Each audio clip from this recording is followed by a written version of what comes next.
Oi pessoal, meu nome é Arley Abrantes e você está no canal Autismo, História e Inclusão.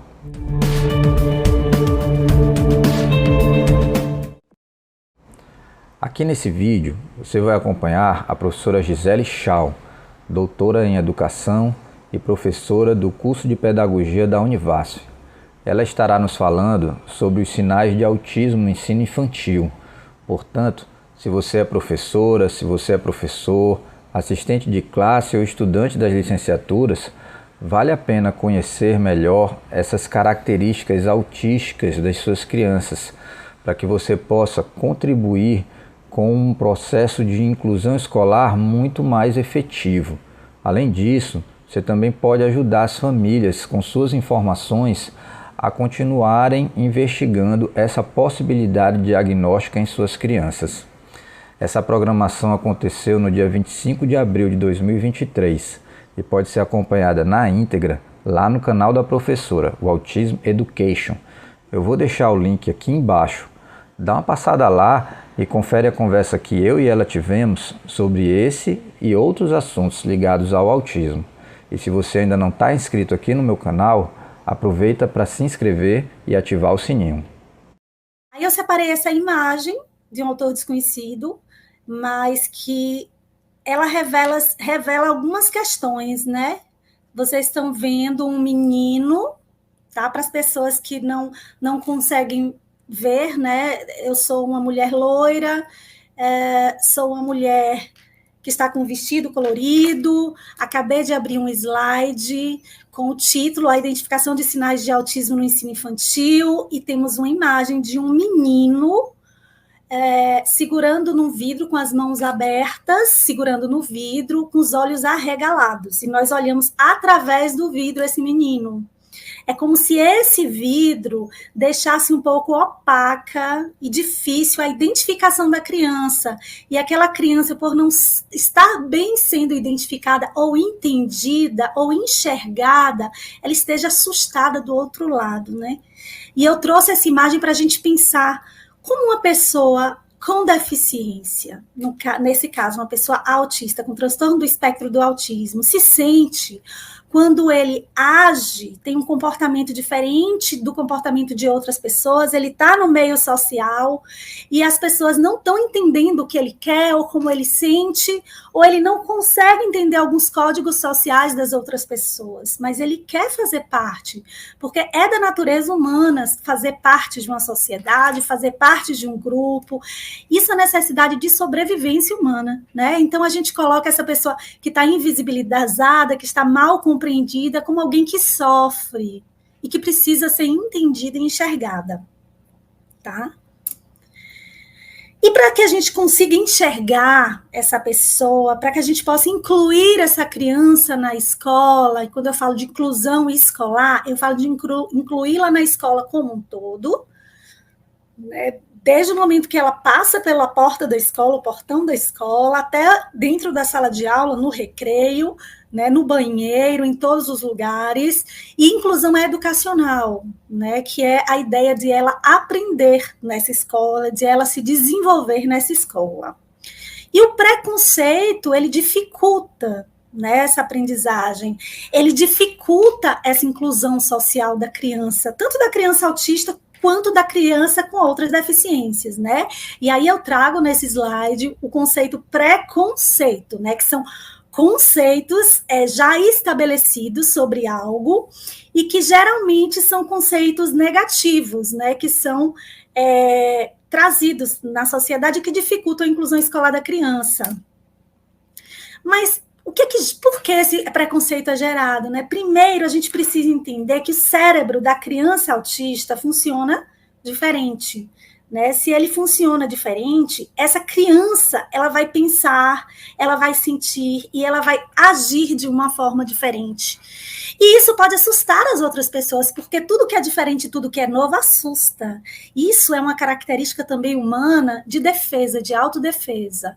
E muitas vezes essas pessoas, quando não entendem algo, não conhecem, por medo, e para se proteger, elas agridem, ou elas ofendem, ou elas tratam mal. né? E isso gera um sofrimento na pessoa que sofre esse preconceito, né? Só que essa pessoa não está agindo de forma diferente porque ela escolheu assim, mas porque ela é assim.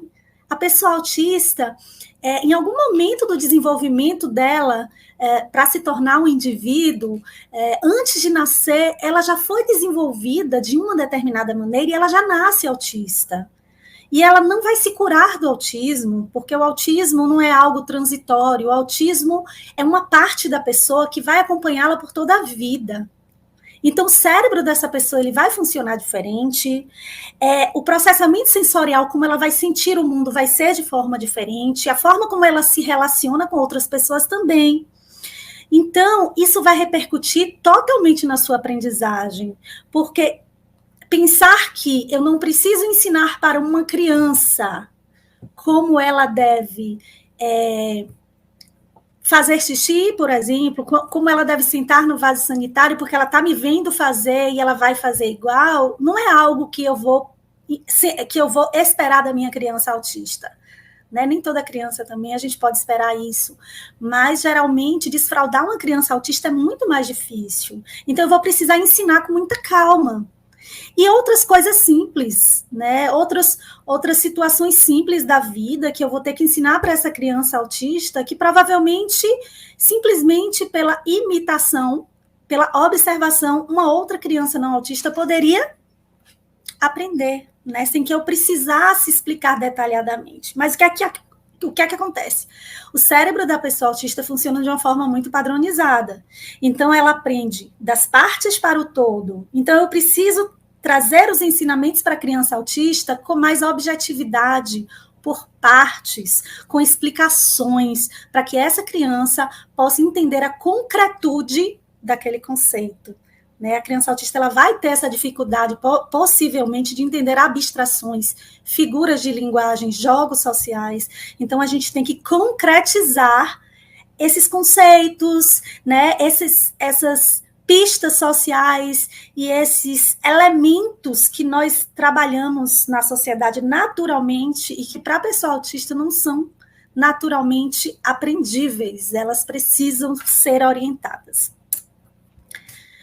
Bom, uma outra questão fundamental quando a gente pensa em aprendizagem de criança autista é que os autistas, eles têm a teoria da mente. Que é o que a teoria da mente? A teoria da mente é a dificuldade, eles têm uma dificuldade de entender os pensamentos, os sentimentos e as intenções de outras pessoas. Né? Então, nós, pessoas que não somos autistas, que não temos um outro transtorno, nós conseguimos naturalmente, por conta dos nossos neurônios espelho, entender e sentir o que o outro está tentando nos dizer, o que o outro está querendo de nós, o que o outro está sentindo. Então, quando eu vejo alguém chorar por um determinado motivo que eu tenho conhecimento, eu me sinto compadecida naturalmente, porque meus neurônios espelho funcionam muito bem.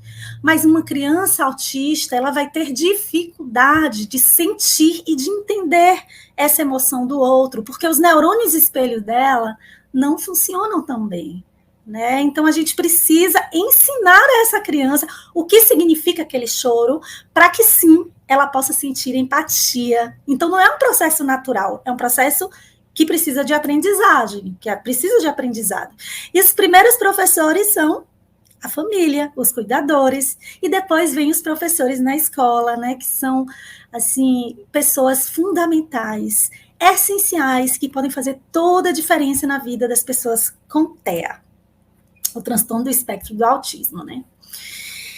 Então, como as pessoas com TEA, elas têm problemas de teoria da mente, né, de entender o outro, eles não têm essa reciprocidade que uma pessoa neurotípica tem. Então, pode ser que você queira agir de uma forma agradável com aquele seu amigo autista e ele não responda da mesma forma. Por quê? Porque ele tem dificuldade de entender aquilo e corresponder.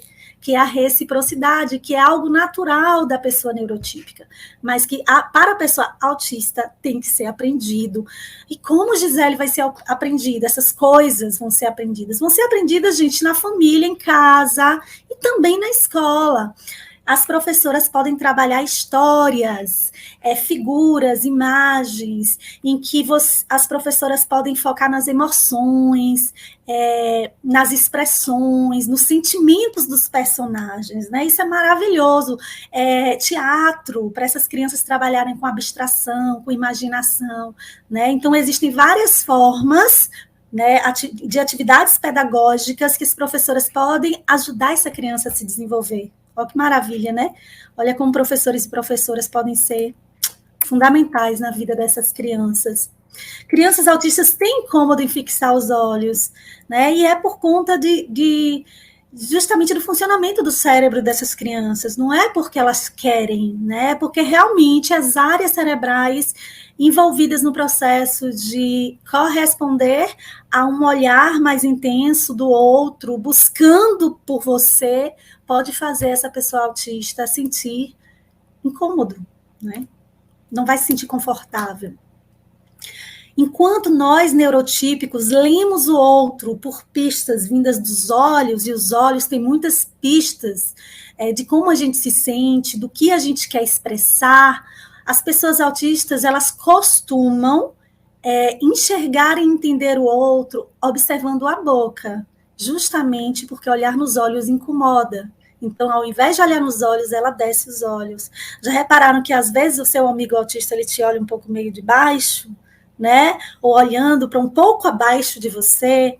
Só que a boca é pobre de pistas, né? De pistas comunicativas.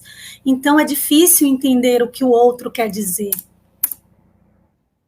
E ainda tem uma outra questão que traz uma forma de ser diferente para as pessoas autistas.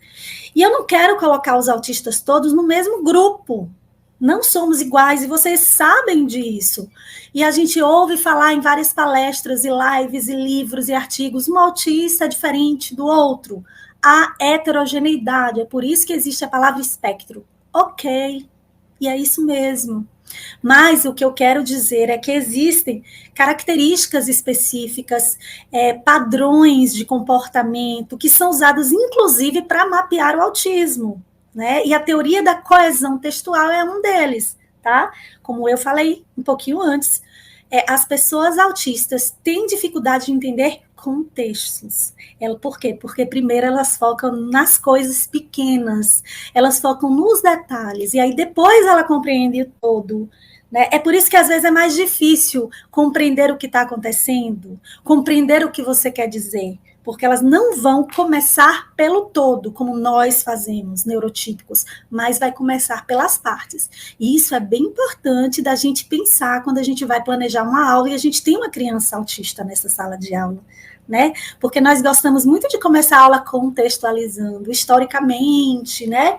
E etc. Mas a pessoa autista, ela precisa que você explique as partes, inclusive que você antecipe o que é que você vai trabalhar na sua aula, né? Antes de ter essa aula, você vai fazer o que nesse dia na escola, né? Que seja necessário, você escreva o que você vai fazer, que você coloque uma lista de atividades cotidianas para essa criança, para que ela possa se organizar, porque o cérebro dela trabalha assim, por padrões, de uma forma bem organizada. Até parece que é uma coisa de robozinho, né? Mas não é robozinho, é porque o cérebro funciona de uma forma mais organizada.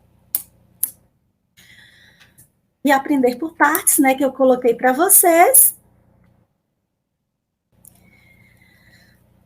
E as pessoas autistas precisam realmente trabalhar e entender a aula, o conteúdo, a partir de abordagens pedagógicas que tragam objetividade, concretude, a explicação de coisas por partes, tá? E é importante também diversificar as aulas, porque as pessoas autistas, assim como as pessoas não autistas, têm estilos de aprendizagem diferentes.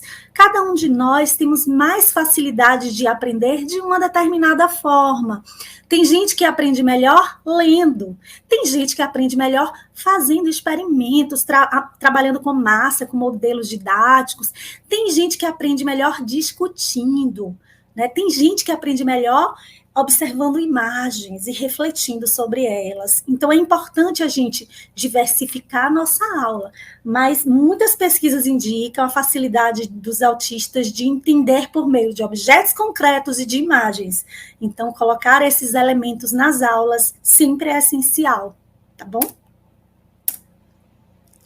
Pois é, essas questões que eu coloquei são só algumas pequenas características que fazem parte do modo de ser autista, que é muito mais do que isso. E lembrando que a própria pessoa autista é muito mais do que autista. Ela é um filho ou filha, né? Pode ser namorado ou namorada, mãe ou pai, pode ser professor, né? Pode ser padeiro, pode ser tantas coisas, né? O ser autista é muito mais do que isso, né? O ser uma pessoa é um ser inteiro, e o autismo é uma parte da pessoa autista.